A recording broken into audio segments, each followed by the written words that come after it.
আবৃত্তি করছিল। কবর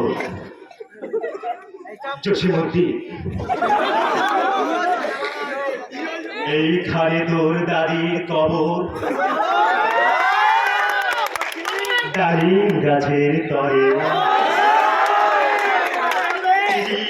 ৩০ বছর ভিজিয়ে রেখেছি দুই নয়নের জলে। এই বলে ছেলেটি চলে গেছে। এরপরে যিনি আসছে অভিনয় কবিতা আবৃত্তি করতে, তিনি হচ্ছেন স্থানীয় এক নেতা। আমি ভাবছি ইনি কিভাবে কবিতা আবৃত্তি করবেন, কিন্তু মানে বক্তব্যের অভ্যাস, এর নিয়ে কিভাবে কবিতা আবৃত্তি করতে পারেন। তো যাই হোক, তিনি কিভাবে কবিতা আবৃত্তি করেছিলেন সেটা আপনাদের দেখাচ্ছি।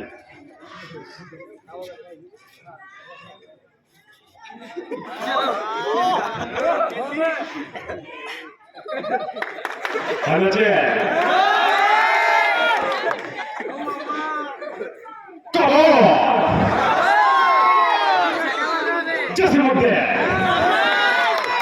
এইখানে তো দাদির কবর, দাদির গাছের তলে ৩০ বছর ভিজিয়ে রেখেছি দুই নয়নের জলে। তো নেতার কবিতা আবৃত্তি শুনে বিচারক ৩ জন ছিল, চেয়ার থেকে উঠে পড়ে গেছে। তোমরা তো জানো যে আমি একটু ভালো ছেলে, তো দৌড়ে আছে আমার বিচারককে উঠে এলাম। আরেকজন নেক্সট পর্যায়ে আরেকজন আসলো।